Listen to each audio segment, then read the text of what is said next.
শহীদের মর্যাদা এত বেশি, মরতে তাদের যতটা কষ্ট হয় মাত্র পিলিকার কবরের মতো কষ্ট অনুভূত হয়। শহীদ ওসমান হাদি মারা গিয়েছে, একটা গুলি ঠুস করে তার মাথায় ঢুকেছে, কিন্তু গোটা জাতি যে কষ্ট পেয়েছে, আমার মনে হয় জীবন যাওয়াতে ওসমান হাদিরই ততটা কষ্ট হয় নাই। কথা কোন ঠিক কি জানি? গুলি লেগেছে, চোখ বন্ধ হয়েছে, এরপরে কত কষ্ট, ভয়াবহ অবস্থা, এটা তো সে জানে না। যেরকম জানে, এই জন্য নবীজি বলেছেন যে শহীদের মৃত্যুর কষ্ট হলো একটা পিপিলিকার কামড়ের মতো। আল্লাহু আকবার বলেন। আবার শহীদ হব, জান্নাতে আসবো, আবার দুনিয়ায় পাঠাও। বারবার তারা দুনিয়ায় আসতে যাবে, শহীদ হইতে চাইবে। চিৎকার দিয়ে কোন আল্লাহু আকবার। শহীদ আল্লাহর রাস্তায়, আল্লাহর একত্ববাদে ঈমানের সাথে যারা সাক্ষ্য দিয়ে মৃত্যুবরণ করে, আল্লাহর দ্বীন আল্লাহর জমিনে প্রতিষ্ঠিত করতে গিয়ে যারা মৃত্যুবরণ করে, তারাই হচ্ছে শহীদ। আমাদের দেশে গতকাল নতুন একজন শহীদ আল্লাহ কবুল করে নিয়েছেন, তাই না? আমাদের দেশ স্বাধীনতা সার্বভৌমত্বের অতন্দ্র প্রহরী, বীর বাঙালির অহংকার, 18 কোটি বাংলাদেশি মানুষের সূর্য সন্তান, জুলাই আন্দোলনের অগ্রসেনা নায়ক শরীফ উসমান আল হাদি, তিনি আধিপত্যবাদের বিরুদ্ধে কথা বলেছেন, সাম্রাজ্যবাদের বিরুদ্ধে কথা বলেছেন, ব্রাহ্মণ্য মতবাদের বিরুদ্ধে কথা বলেছেন। তিনি কথা বলেছেন আমাদের দেশের স্বাধীনতা সার্বভৌমত্বের পক্ষে, এদেশের জাতিগোষ্ঠীর পক্ষে, ইসলামের পক্ষে, জিহাদের পক্ষে, আল্লাহর পক্ষে কথা বলেছেন। এই জন্য ভারতের ব্রাহ্মণ্যবাদী সরকার গোয়েন্দা খুনিদেরকে ভাড়া করে সেখান থেকে আমাদের দেশে পাঠিয়ে দিয়ে শরীফ উসমান আল হাদিকে গুলি করে হত্যা করেছে, যে চিকিৎসাধীন থাকা অবস্থায় গতকাল রাতের মধ্যে আল্লাহর উদ্দেশ্যে পাড়ি জমিয়েছেন। জোরে বলেন আলহামদুলিল্লাহ। ওরা মনে করেছে জাতির এই সূর্য সন্তানগুলোকে থামায় দিতে পারলে বাংলাদেশটাকে হাতের মুঠোয় নেওয়া যাবে। কথা বলেন ঠিক কিনা? এটা মনে করেছে ব্রাহ্মণ্যবাদীরা, আধিপত্যবাদীরা। এই জন্য ওরা টার্গেট করেছে। আস্তে আস্তে প্রকাশ হচ্ছে হাসনাত আব্দুল্লাহকে হত্যা করা হবে, ভারত থেকে হুমকি দেওয়া হচ্ছে। সার্জিস আলমকে হত্যা করা হবে। এরপর সাদিক কায়েম ঢাকা ভার্সিটির ভিপি, তাকে হত্যা করা হবে। তার মানে যারাই এই দেশের পক্ষে, স্বাধীনতার পক্ষে, ভারতের বিপক্ষে কথা বলবে তাদেরকে তারা হত্যা করবে। আর তাদেরই মদতপুষ্ট হয়ে আমাদের দেশে একটা রাজনৈতিক দল, তারা বারবার ক্ষমতায় আসে ওই ভারতের এজেন্ডা বাস্তবায়ন করার জন্য। কথা বলেন ঠিক কিনা? আরো জোরে বলতে হবে বাবা, ঠিক কিনা? তারা যত বড় নেতার দোহাই দিয়ে, তারা যত বড় নেতার নেতৃত্বের বাহানা দিয়ে আমাদের দেশের শাসন ক্ষমতায় আসতে চাইবে, বীর বাঙালির উচিত তাদেরকে লাঠি পিটা করে সাইজ করে স্বাধীনতার পক্ষে, দেশের সার্বভৌমত্বের পক্ষে বিরাল দৃষ্টান্ত পেশ করা। এটা জাতির উচিত, ঠিক কিনা বলেন? সম্মানিত বন্ধুগণ, তারা এদেশ থেকে কোটি কোটি টাকা লুটতারাজ করেছে। কথা বল না কেন?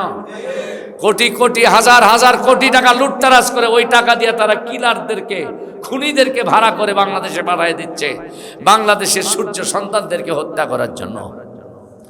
কথা কোন ঠিক না?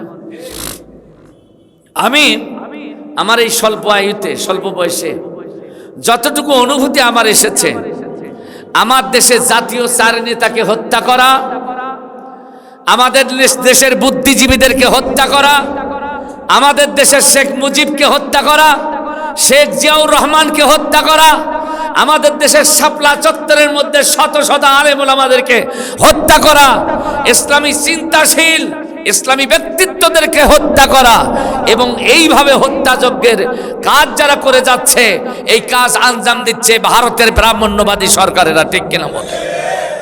তারা আমাদের দেশের বুদ্ধিজীবীদেরকে হত্যা করে এই দেশকে মেধা শূন্য করার জন্য মারাত্মক খেলা খেলেছিল, কিন্তু আমার দেশের জনগণ এটা বুঝতে পারে নাই।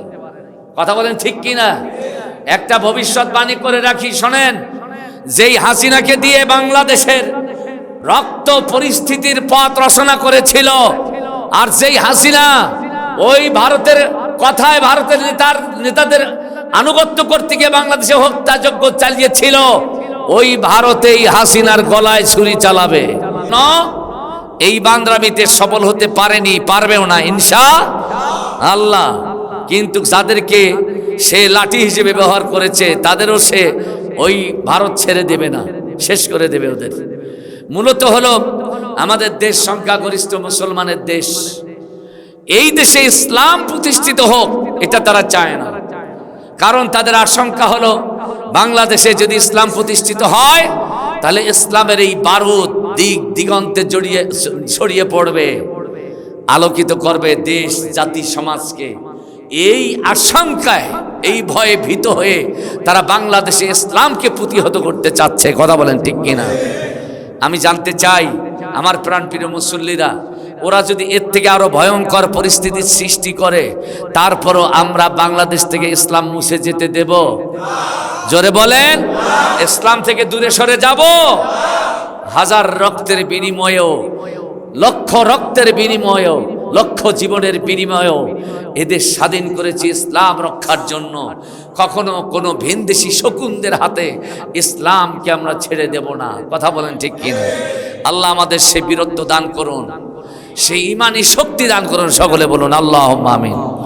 সম্মানিত উপস্থিতি, আল্লাহ তাআলা বলছেন যারা আমার রাস্তায় জীবন দেয় তোমরা তাদেরকে শহীদ, মৃত বলো না। আমি আল্লাহ বলছি বাল আহইয়াউন ওয়ালাকিন লা তাশউরুন। আমি আল্লাহ বলছি বরং তারা জীবিত। সুবহানাল্লাহ বলেন। আপনি প্রশ্ন করবেন হুজুর ওসমান হাদি কি শহীদ হবে? হ্যাঁ, সে 5 ওয়াক্ত নামাজ পড়েছে, দেশপ্রেম দিয়ে তার অন্তরটা সাজানো, ইসলামের পক্ষ শক্তি, সে জিহাদের পক্ষে কথা বলতো, ইসলামের পক্ষে কথা বলতো। সে যদি শহীদ না হয় কে শহীদ হয়? কথা বলেন ঠিক কিনা? আল্লাহ রাব্বুল আলামিন আরো এই বিষয়টাকে পরিষ্কার করার জন্য কোরআনে কারীমের আরেকটি আয়াত সূরা আলে ইমরান 169 নম্বর আয়াত নাজিল করে নবীজির মাধ্যমে দুনিয়ার মানুষগুলোকে জানায় দিয়ে বললেন, বলো ওয়ালা তাহসাবান্নাল্লাযীনা কুতিলু ফি সাবিলিল্লাহি আমওয়াত বাল আহইয়াউ ইনদা রাব্বিহিম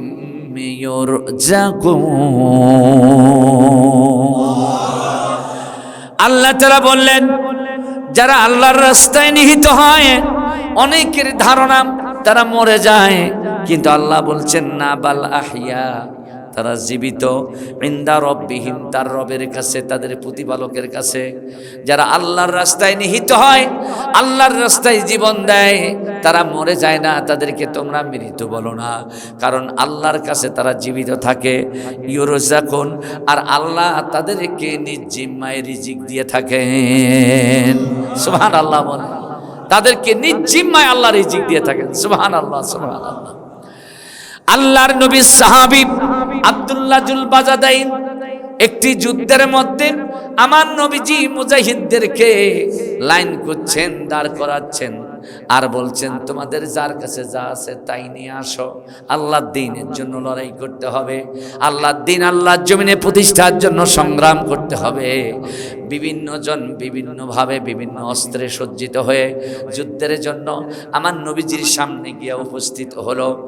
আব্দুল্লাহ জুল বাজাদাইন তিনি বললেন, হুজুর আমি যখন ইসলাম গ্রহণ করি, ইসলাম গ্রহণ করার সময় আমার জায়গা জমি আমার বাবা না থাকবার কারণে আমার চাচা কেড়ে নিয়েছে, এমন কি আমার শরীরের পোশাকটাও আমার চাচা খুলে নিয়েছে, আমাকে দেয়নি।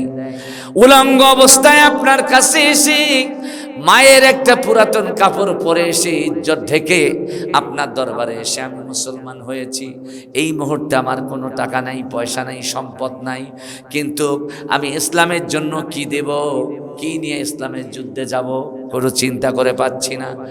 আল্লাহর নবী দাঁড়িয়ে আছেন। আব্দুল্লাহ জুল বাজাদাইন ডাক দিয়ে বললেন, নবীজি ইয়া রাসূলুল্লাহ, আমার টাকা না থাকলেও দেওয়ার মতো মূল্যবান একটা সম্পদ আছে। আমার নবীজি বললেন, কি সেই সম্পদ? আব্দুল্লাহ জুল বাজাদাইন বললেন, যদি টাকা থাকতো টাকা দিতাম, সম্পদ যদি থাকতো সম্পদ দিতাম, যেহেতু এগুলোর কিছুই নাই, আমার জীবনটা তো আছে। আপনি আল্লাহর কাছে দোয়া করুন, আমি আমার জীবনটা আল্লাহর রাস্তায় দিয়ে দিতে চাই। আল্লাহর নবী সাহাবী আব্দুল্লাহ জুল বাজাদাইন তার মনের আবেগ যখন এইভাবে প্রকাশ করলেন, আল্লাহর নবী বললেন, আব্দুল্লাহ রে, তোমার মধ্যে যে দৃঢ়তা, তোমার মধ্যে যে চেতনা আমি দেখতে পাচ্ছি, তোমাকে অবশ্যই যুদ্ধের ময়দানে মুজাহিদ হিসেবে না পাঠাইয়া আমি ছাড়ব না। আমার নবীজি বললেন, আব্দুল্লাহ, একটা খেজুরের বাকল নিয়ে আসো, একটা খেজুরের ডাল নিয়ে আসো। অন্য সাহাবীরা কেউ তীর ধনুক নিয়েছে, কেউ অস্ত্র নিয়েছে, কেউ বল্লম নিয়েছে, কেউ খঞ্জর নিয়েছে কাফেরদের বিরুদ্ধে যুদ্ধ করার জন্য। আমার নবীজি আব্দুল্লাহ জুলবাজাদাইনকে বললেন, একটা গাছের বাকল নিয়ে আসো।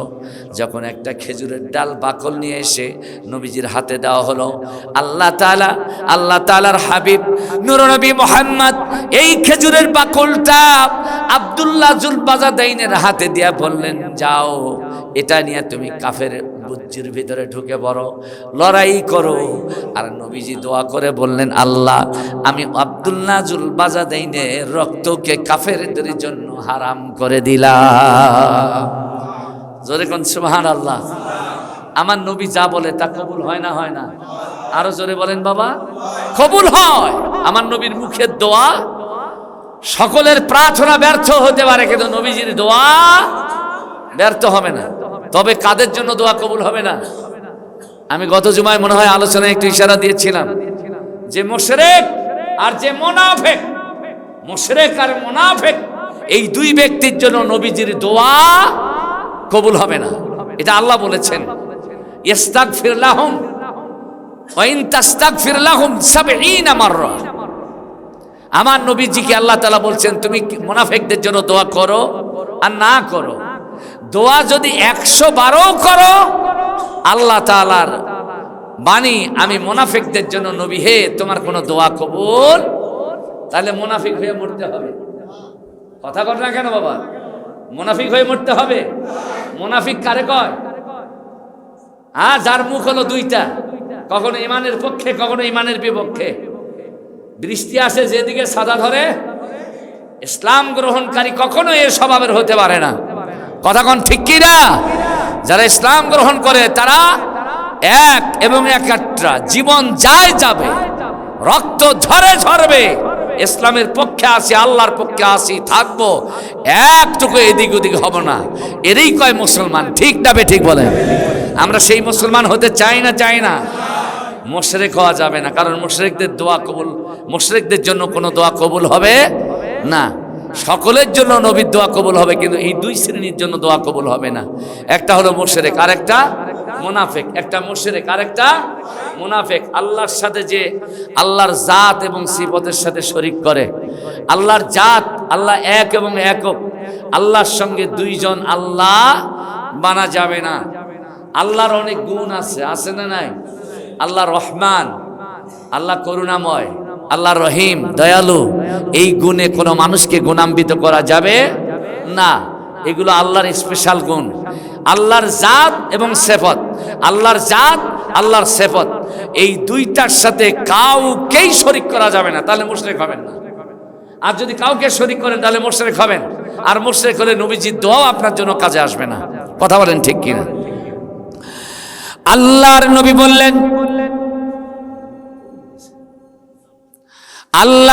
বললেন, আল্লাহ তাআলা এই আব্দুল্লাহ জুলবাজাদাইন, তাকে আমি জিহাদের ময়দানে পাঠিয়ে দিলাম, কিন্তু আব্দুল্লাহ জুলবাজাদাইনের রক্তকে কাফেরদের জন্য হারাম করে দিলাম।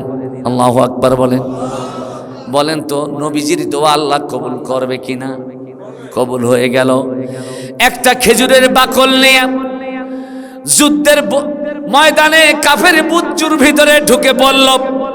অন্যান্য সাহাবীরা বলেছেন, এই আব্দুল্লাহ জুলবাজাদাইন নবীজির দেওয়া ওই খেজুর গাছের ডালটা যেদিকেই ঘুরাইতেন, ওই দিকেই কাফেররা টুকরা টুকরা হয়ে কেটে পড়ে যেত। আবার যদি এদিকে ঘোরাতেন, কাফের টুকরা টুকরা হয়ে পড়ে যেত। তার মানে আমার নবীজির দেওয়া খেজুরের বাকল, এটা শুধু বাকলই নয়, আব্দুল্লাহ জুলবাজাদাইনের জন্য তরবারি হয়ে গেছে। অনেকক্ষণ যুদ্ধ করতে করতে যুদ্ধের পরিসমাপ্তি হয়ে গেল। আব্দুল্লাহ জুলবাজাদাইন যুদ্ধের ময়দান থেকে ফিরে এলেন। কিছুদিন পর 3 দিন পর নবীজির কাছে খবর এলো আব্দুল্লাহ জুল বাজাদাইন জ্বরে আক্রান্ত হয়ে গেছেন, শারীরিকভাবে অসুস্থ হয়ে গেছেন। এক পর্যায়ে কিছুক্ষণ পর আবার তার কাছে খবর এলো আব্দুল্লাহ জুল বাজাদাইন মৃত্যুবরণ করেছেন। আমার নবীজি বললেন, সাহাবীরা, সাথীরা, তোমরা যাও আব্দুল্লাহ জুল বাজাদাইনের দাফন কাফনের ব্যবস্থা করে নাও, কারণ আমি নবী ঘোষণা করছি এই আব্দুল্লাহ জুল বাজাদাইনকে আমি মুহাম্মদ নিজ হাতেই কবরে রেখে দেব। সুবহানাল্লাহ, সুবহানাল্লাহ। হযরত আব্দুল্লাহ ইবনে মাসউদ রাদিয়াল্লাহু তাআলা আনহু বললেন, রাতের আধার চিরে যখন কবর খনন করা হচ্ছিল, ওই কবর খননের সময় আমি কবরের পাশে দাঁড়িয়েছিলাম, আর কবরের মধ্যে একটা বাতি, একটা ল্যাম্প দিয়া পাশে দাঁড়িয়ে আলো দিচ্ছিল নবীজির সাহাবী হযরতে বেলাল। সুবহানাল্লাহ বলেন। বেলাল বাতি ধরে আলো দিচ্ছে, আমি মাসুদ দাঁড়িয়ে আছি, সাথে আরো কয়েকজন সাহাবী। আব্দুল্লাহ জুল বাজাদাইনের কবর খনন করা হলো। এক পর্যায়ে লাশ নিয়ে আসা হলো। আল্লাহর নবী সাল্লাল্লাহু আলাইহি সাল্লাম এবার কবরে নামলেন। নামার পর আরেকজন সাথীকে নিলেন, নিয়ে দুইজন মিলে লাশ ধরলেন।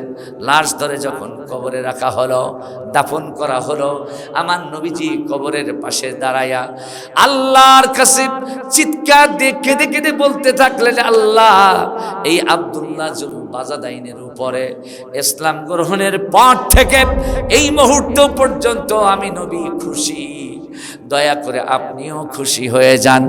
ইবনে মাসউদ বলেন, আমি চিৎকার দিয়ে কাঁদতে কাঁদতে বললাম, আল্লাহ তাআলা যদি আজকে কবরের লাশটা আব্দুল্লাহর না হইয়া যদি আমার লাশ হতো, তাহলে আমার জীবন ধন্য হয়ে যেত। আল্লাহু আকবার। আল্লাহর রাস্তায় যারা শহীদ হয় তাদের মর্যাদা আছে না নাই? আরো জোরে কোন আছে কিনা? আমরা তো তনকা মসজিদে নামাজের হালতে ঢুকেছি, কিন্তু ওই ব্রাহ্মণ্যবাদের আস্তানা যেখানেই আছে সেখানেই কিন্তু গজব শুরু হয়ে গেছে। কথা কন। যেখানেই বামপন্থী রামপন্থীদের ঠিকানা ঘুরিয়ে দেওয়া হচ্ছে। কারণ দেশের মানুষ জানে এরা যতদিন আমাদের দেশে থাকবে, আমাদের দেশের সূর্য সন্তান আরো বিদায় হবে, আমাদের দেশপ্রেমিকদের রক্ত দিয়া দেশের মাটি রঞ্জিত হয়ে যাবে। কথা কন ঠিক কিনা? আমার বাবাজিরা, আমার ভাইয়েরা, আমরাও যদিও তাদের আন্দোলনের কাতারে যাই, কিন্তু তাদের জন্য দোয়া করার দরকার আমাদের আছে না? সকলে বলেন আছে কিনা? দোয়া করতে হবে, আল্লাহকে বলতে হবে, আল্লাহ দেশপ্রেমিকদের ঈমান মজবুত করে দাও, তাদের শক্তি সামর্থ্য বাড়ায় দাও, ব্রাহ্মণ্যবাদের সমস্ত ফিতনা থেকে এ দেশকে জাতিকে হেফাজত করো। সকলেই বলুন আল্লাহুম্মা আমিন। আমার বাবাজিরা, আল্লাহর নবী, বিশ্ব নবী, মুতার যুদ্ধের সময় ঘনিয়ে এলো। নবীজি শুনলেন 1 লক্ষ কাফেররা মুতার যুদ্ধে ইসলাম আর মুসলমানের নাম নিশানা মুছে দেওয়ার জন্য ভারী অস্ত্রে সজ্জিত হয়ে যুদ্ধের ময়দানে নেমে গিয়েছে। আমার নবীজি মুজাহিদদের তলব করলেন, মাত্র 3000 মুজাহিদ ছাড়া দিল। জোরে বলেন কত হাজার? এই 3000 মুজাহিদকে যুদ্ধের জন্য পুরোপুরি প্রস্তুতি নিতে বললেন। আর আমার নবী বললেন, এই 3000 মুজাহিদের নেতৃত্ব দিবে 3 জন সাহাবী। জোরে কোন কয়জন? আরো জোরে কোন কয়জন? আপনারা বলেন, একটা মুজাহিদ বাহিনীকে নেতৃত্ব দেওয়ার জন্য কয়জন হলে চলে? 1 জন হলেই চলে, ঠিক না বেঠিক বলে? 3 জন বললেন কেন?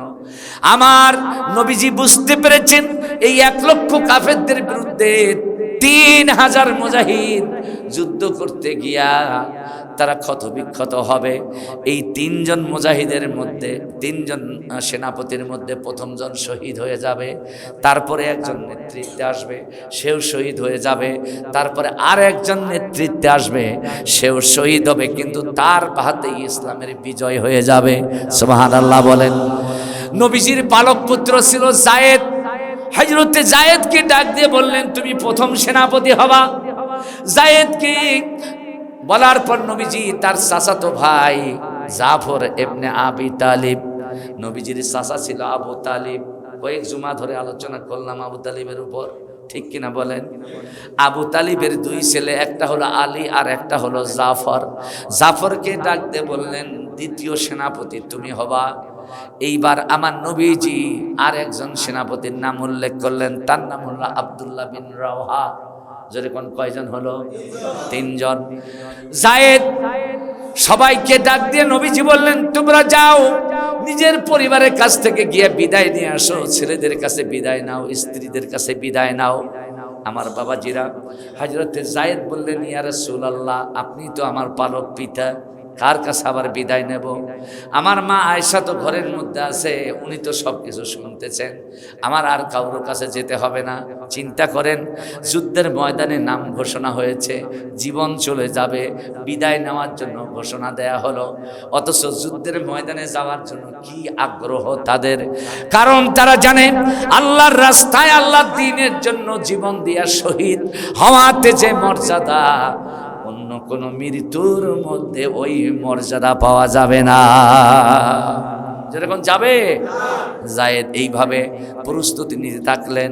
এবার জাফর ইবনে আবি তালিব তিনি বাড়িতে গেলেন, যাওয়ার পর স্ত্রীদেরকে ডাকলেন, তার স্ত্রীকে ডাকলেন, ডাকার পর বললেন, বিবিরে, মুতার যুদ্ধে সেনাপতি হিসেবে নবীজি আমার নাম ঘোষণা করেছেন, আমি তোমাদের কাছে বিদায় নিতে এসেছি, কারণ আর তোমাদের সাথে দেখা নাও হতে পারে। স্ত্রীর কাছে বিদায় নিলেন। স্ত্রীর কাছে বিদায় নেওয়ার পর ছেলে সন্তানদের কাছ থেকে বিদায় নিলেন, নেওয়ার পর যুদ্ধের ময়দানে রওনা দিলেন।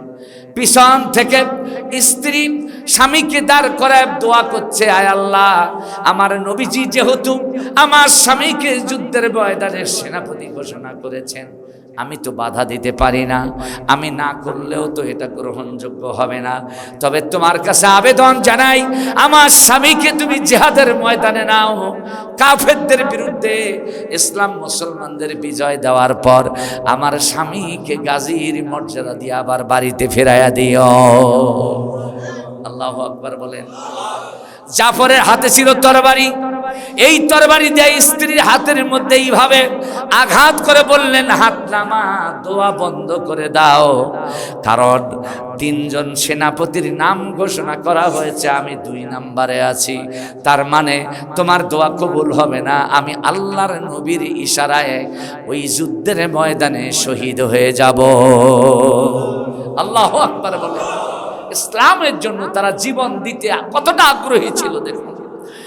এই কথা বলে জাফর ইবনে আবি তালিব এইবার রাসূলুল্লাহর মুজাহিদ বাহিনীর দিকে জোরে সরে নেওয়া দিল। পিছন থেকে ছেলেরা ডাকে, মেয়ে ডাকে, আব্বু আব্বু বলে ডাকে, স্ত্রী স্বামী স্বামী বলে ডাকে। হযরতে জাফর একটা বারের জন্য সন্তানদের ডাকের জবাব দিলেন না, স্ত্রীর ডাকে জবাব দিলেন না। শহীদের মর্যাদা পাওয়ার জন্য জিহাদের ময়দানের দিকে পাগলের মতো ছুটে চললেন। জোরে কোন সুবহানাল্লাহ। শহীদের এত বেশি বিশাল মর্যাদা।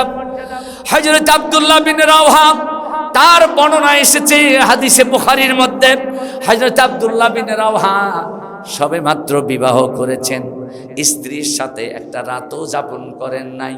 উদযাপন করবেন যে রাতটা তার বাসর রাত হবে, ওই রাতের মধ্যে নবীজি 3000 মুজাহিদ বাছাই করলেন। 3 নম্বর সেনাপতি আব্দুল্লাহ বিন রাওহাকে নির্ধারণ করা হলো। আব্দুল্লাহ বিন রাওহা এইবার বিদায় নেওয়ার জন্য বাড়িতে গেলেন। তার বাবা মা বেঁচে নাই, তার স্ত্রী শুধু ঘরে। এইবার দরজার সামনে দাঁড়ায়া তার স্ত্রীকে ডাক দিয়ে বললেন, বিবি রে, তোমার সাথে বিবাহ হলো, স্বামী স্ত্রীর সম্পর্কটুকু কি এতটুকু জানা হলো না, বোঝা হলো না? তুমি আমাকে বিদায় দাও। আল্লাহর নবী যুদ্ধের ময়দানে 3 নম্বর সেনাপতি হিসেবে আমার নামটা ঘোষণা করেছেন, আমি 3 নম্বর সেনাপতি হিসেবে যুদ্ধের ময়দানে যাব। স্ত্রী ঘর থেকে ডাক দিয়া কেঁদে কেঁদে বলছে, স্বামী, তোমার সাথে বিবাহ হওয়ার আগেই লোকে মুখে শুনেছি আমি নাকি বিদুষী মহিলা, সুন্দরী মহিলা, আমার রূপ সৌন্দর্য মদিনার মধ্যে অনন্য, অথচ তোমার সাথে বিবাহ হলো না, তোমার চেহারাটা দেখলাম না, তুমি আমাকে দেখলা। একটাবার যদি ঘরে আসো, তোমার চেহারা আমি দেখে নেব। যদি শহীদ হয়ে যাও, কিয়ামতের দিন আল্লাহর কাছে দাবি করে বলবো, আমার স্বামী আব্দুল্লাহ বিন রাওহা যুদ্ধের ময়দানে গিয়া শহীদ হওয়াটা পছন্দ করেছেন, অথচ স্ত্রীর সাথে একটা রাত মেলামেশা করার সুযোগটাও গ্রহণ করতে পারেন নাই। কোথায় আমার স্বামী আব্দুল্লাহ বিন রাওহা? আমার সঙ্গে পরিচয় করায় দাও। এইবার আব্দুল্লাহ বিন রাওহা ডাক দিয়ে বললেন, এই স্ত্রী, তুমি যদি এই আকাঙ্ক্ষা হৃদয়ে ধারণ করে থাকো, অপেক্ষার প্রহরগুলো আর ধৈর্যের সাথে নিজের জীবনকে তুমি মোকাবেলা করে কাটায় যদি দিতে পারো, আল্লাহর কসম করে বলছি, আল্লাহর নবীর ঘোষণা অনুযায়ী জান্নাতের মধ্যে তুমি আর আমি স্বামী স্ত্রী হিসেবে একত্রিত হব। আরো জোরে কোন সুবহানাল্লাহ। সম্মানিত উপস্থিতি, আমি আপনাদের সামনে যে কথাটি বলতে চাই সেটি হচ্ছে, আল্লাহর সন্তুষ্টির মধ্য দিয়া জীবন দেওয়া, এটা হচ্ছে সব থেকে সম্মানের কথা। কর ঠিক দেবে ঠিক। আর এই অসুখ বিসুখ হইয়া, হার্ট অ্যাটাক হইয়া, স্ট্রোক হইয়া, ক্যান্সার হইয়া মরে যাওয়াতে কি যে কষ্ট, এটা চোখে যেগুলো দেখতে পাই এগুলো তো বোঝা যায় কি কষ্ট তাদের হয়। কথা কোন ঠিক না? এই জন্য মুসলমান ইমানদার যারা, তাদেরকে আল্লাহর কাছে চাওয়া দরকার, আল্লাহ তুমি শাহাদাতের নজরানা আমাদেরকে দান করো। সকলে বলুন তো আমি। হযরতে হানজালা রাদিয়াল্লাহু তাআলা নাম আপনারা শুনেছেন? হ্যাঁ, কথা কন না কেন? হযরতে হানজালা রাদিয়াল্লাহু তাআলা তিনিও একজন শহীদ। আল্লাহু আকবার। তিনি বিবাহ করেছেন, স্ত্রীর সাথে বাসর রাত করেছেন। উহুদের যুদ্ধের ঘটনা। উহুদের যুদ্ধে হযরত হানজালা সদ্য বিবাহ করে স্ত্রীর সাথে বাসর ঘর করেছেন। এমত অবস্থায় তিনি প্রভাতকালের একটু আগে আগে সালাতুত তাহাজ্জুদ আদায় করে যে সময়, ওই সময় তিনি ঘুম থেকে জেগে উঠেছেন, গোসল দেবেন। গোসলখানায় গিয়েছেন, এমন সময় বাড়ির পাশেই রাস্তা দিয়ে কে যেন বলে যাচ্ছে, মদিনার যুবকেরা রে, আল্লাহর নবীকে উহুদের ময়দানে খুঁজে পাওয়া যাচ্ছে না। উহুদ কিন্তু মদিনার থেকে বেশি দূরে না, কাছাকাছি বলা চলে। মদিনার যুবকেরা আল্লাহর নবীকে উহুদের ময়দানে খুঁজে পাওয়া যাচ্ছে না। এই সংবাদ শোনার পর নবীর প্রেমিক যারা, তারা কি ঠিক থাকবে? আরো জোরে কন। দৌড় দিয়ে গিয়ে স্ত্রীকে বলছে, স্ত্রী তরবারি দাও। সুবহানাল্লাহ বলেন। ওই শহীদের আকাঙ্ক্ষা দেখেন, স্ত্রী তরবারি দাও। কি করবে? নবীকে যুদ্ধের ময়দানে খুঁজে পাওয়া যাচ্ছে না, তোমার উপর গোসল ফরজ হয়েছে। কার জন্য গোসল করব রে বিবি? কিসের জন্য গোসল করব? যেই নবীর জন্য বেঁচে থাকা, যেই নবীর জন্য এই জীবন তৈরি করা, ওই নবীকে যদি উহুদের ময়দানে খুঁজে পাওয়া না যায়, কিসের জন্য গোসল করব? তরবারি দাও। তরবারি নিলেন, নাপাকি অবস্থায় যুদ্ধের ময়দানে চলে গেলেন। কাফেরদের বিরুদ্ধে লড়াই করতে করতে হানজালা শহীদ হয়ে গেল। আমার নবীজি এইবার শুহাদায়ে উহুদ যারা, উহুদের ময়দানে শহীদ যারা, তাদের লাশগুলোকে একত্রিত করার জন্য নির্দেশ দেয়া হলো। লাশ পাওয়া 70 জন শহীদ হয়েছিল, সেইখানে 69 জন শহীদের লাশ পাওয়া গেল, একজনের লাশ পাওয়া যায় না। এই একজনের লাশ খোঁজাখুঁজি শুরু হয়ে গেল। এমন অবস্থায় পাগলিনীর বেশে একজন পর্দায় আবৃত একজন মহিলা কেঁদে কেঁদে উহুদের ময়দানে গিয়া আমার নবীকে ডাক দিয়ে বলছেন, নবী, শুহাদায়ে উহুদ যারা, তাদেরকে গোসল ছাড়াই আপনি দাফন করেন। ঠিক আছে, এটা মেনে নিলাম, কিন্তু আমার স্বামীকে গোসল না দিয়া যেন দাফন করা হয় না, কারণ আমার সাথে স্বামীর উপরে গোসল ফরজ ছিল। যখন মদিনার মধ্যে শব্দ পেল মদিনার যুবকেরা উহুদের ময়দানে নবীকে খুঁজে পাওয়া যায় না, সে ফরজ গোসল ব্যতি রেখে তরবারি হাতে নিয়ে আইসা শহীদ হয়ে গিয়েছে শুনেছি। ইয়া রাসূলুল্লাহ, তোমার স্বামীর নাম কি? এইবার নাম শোনা হলো হানজালা। কোথায় আছে? খুঁজে খুঁজে দেখা গেল 69 জন সাহাবীর মধ্যে কারোর মধ্যে হানজালা নাই। আমার নবীজি এবার খুঁজতে থাকলেন, খুঁজতে খুঁজতে দেখা গেল অনতি দূরে একটা উঁচু জায়গার মধ্যে একটা লাশ দেখা যায়।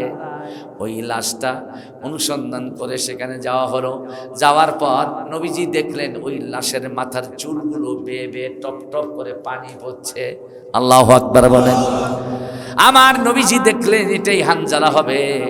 আমার নবীজি সঙ্গে সঙ্গে তার স্ত্রী হানজালার স্ত্রী সহ অন্য সাথীদেরকে ডাক দিয়ে বললেন, তোমরা আতঙ্কগ্রস্ত হইও না। এই হানজালাকে যতটুকু সময় আমরা খুঁজে পাই নাই, আমার মন বলছে আল্লাহর ফেরেশতারা তাকে আকাশে উঠিয়ে নিয়ে হাউজে কাউসারের পানি দিয়া গোসল দিয়া আবার ফেরত দিয়েছে। আরো জোরে সুবহানাল্লাহ। এইরকম শহীদদের মর্যাদা সম্বলিত অনেক হাদিস, অনেক ঘটনা কোরআনে হাদিসের মধ্যে আছে না নাই? ইতিহাসে আছে কিনা? সুতরাং শহীদের মর্যাদা যেটা আল্লাহ কর্তৃক প্রদত্ত, এটা যে গ্রহণ করবে তার জন্য জান্নাত অবধারিত। কথা বলেন ঠিক কিনা? সকলের দাফন হয়, গোসল হয়, পবিত্রতা অর্জন করার পরেই তাকে দাফন করা হয়, কিন্তু শহীদদের দাফন করা হয় না। যে অবস্থায় থাকে ওই অবস্থায় রক্তমাখা অবস্থায় তাদেরকে দাফন করা হয়, কারণ শহীদদের কোনো হিসাব হবে না। সুবহানাল্লাহ বলেন। শহীদদের কোনো হিসাব হবে না, বিনা হিসাবেই আল্লাহ তার বান্দাদেরকে জান্নাতের মেহমান বানায় নেবেন। সুবহানাল্লাহ। এই জন্য আপনাদেরকে বলবো, আল্লাহ দ্বীনের জন্য আমাদেরকে বাঁচতে হবে, আল্লাহ দ্বীনের জন্য লড়াই করতে হবে, আল্লাহ দ্বীনের জন্য আমাদের সংগ্রাম করে শহীদ হতে হবে। কথা বলেন ঠিক কি? আমরা কোনো শয়তানের দ্বীনের আন্দোলন করি না, আমরা মানুষের তৈরি করে আদর্শের সংগ্রাম করি না, আমরা আল্লাহ দ্বীন ইসলামের সংগ্রামী সেনানায়ক হয়ে আমরা আল্লাহর কাছে যেতে চাই। মন কি চায় আপনাদের? আল্লাহ কবুল করুন।